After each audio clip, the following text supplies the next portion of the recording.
Hello, welcome back to the channel. You are watching the Voice of Mzansi, where we bring you the latest news from across the country. Today's news focuses on a heated topic that's been making waves in Sedibeng and beyond. ActionSA has raised serious concerns, saying that our public health system is under immense pressure because of the high number of foreign nationals seeking medical care in South Africa. They believe this is not just an inconvenience, but a strain that could push the already stretched system to breaking point.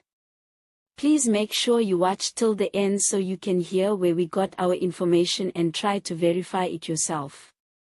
And while you're here, don't forget to hit that subscribe button so you never miss out on important news updates like this one. ActionSA Sedibeng structures have been outspoken about the issue, saying that South African hospitals and clinics are reaching a point where they can no longer cope with the demand. They argue that while the Constitution guarantees health care for all within our borders, the reality is that resources are not unlimited. Many local patients, they say, are being turned away, forced to wait hours or even days for treatment, because facilities are overwhelmed with people from other countries who also need urgent medical help.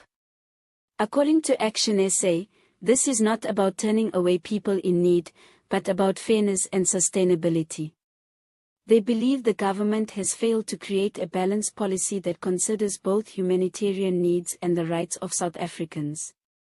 In their view, it's not just the doctors and nurses who are overworked, it's the entire health infrastructure, from the supply of medication to the number of available hospital beds. In places like Sedibeng, the strain is even more visible. Clinics that were already short-staffed are now seeing patient queues that wrap around the building before sunrise. Some residents have told ActionSA that they feel helpless, saying their tax money funds a healthcare system they can barely access. Others have voiced frustration that the national government isn't doing enough to track and manage the influx of patients from outside the country. The reality, though, is more complex than it seems. South Africa is one of the most developed healthcare hubs in the region, and for people in neighboring countries who are facing desperate conditions, it can be the only hope. Expecting them not to seek help here can be seen as inhumane.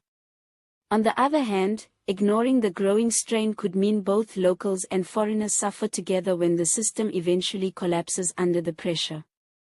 ActionSA Sedibeng is calling for tighter border management, better record-keeping in hospitals, and perhaps even agreements with neighboring countries to share the responsibility of healthcare costs. They are not the first to raise these points, but their message is clear: unless something changes, South Africa's healthcare system will continue to buckle. Some healthcare workers, speaking anonymously, have admitted that they are caught between compassion and exhaustion.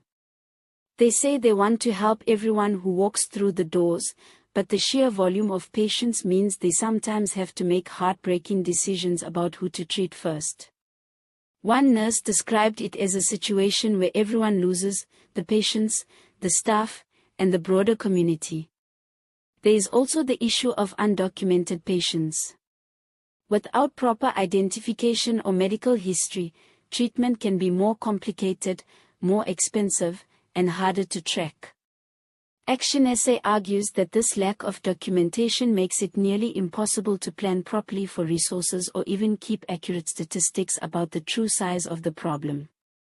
While their message is firm, ActionSA has been careful to say they are not against foreigners receiving medical care in emergencies.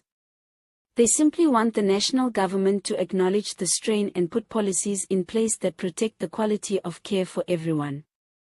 That could mean more funding for border town hospitals, stricter entry regulations for non-emergency cases, or even regional partnerships where costs and services are shared.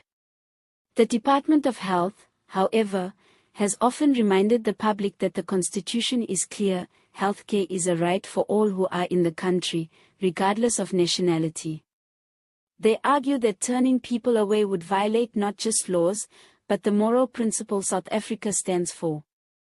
Still, this moral commitment doesn't magically create more beds, more doctors, or more medicine. For ordinary South Africans, the debate continues to stir strong emotions. Some believe that humanitarian principles must come first, while others feel charity begins at home and that locals should not be left waiting while their own healthcare system is overwhelmed. The truth is, unless there's a comprehensive national discussion and a practical plan, the tension between these two viewpoints will only grow. In the end, healthcare is about saving lives, but it's also about making sure that the system can survive to help the next person who needs it. ActionSA's warning is a reminder that while compassion is essential, so is planning. Without both, we risk watching our healthcare system slowly grind to a halt. If there's one thing that's clear, it's that this issue won't be going away anytime soon. The balance between being a good neighbor to those in need and protecting the rights and well-being of South Africans will remain one of the biggest challenges for policymakers. And let's be honest, even the best politicians will need more than Panadu to fix this headache. So, while we wait to see how the government responds, let's hope they find a solution that keeps both our hearts and our hospitals open, without leaving anyone stranded in a clinic queue for 12 hours with a sore back and an empty stomach. All images used are for illustration purposes only. Sources: ActionSA Sedibeng, Department of Health, public interviews in Sedibeng.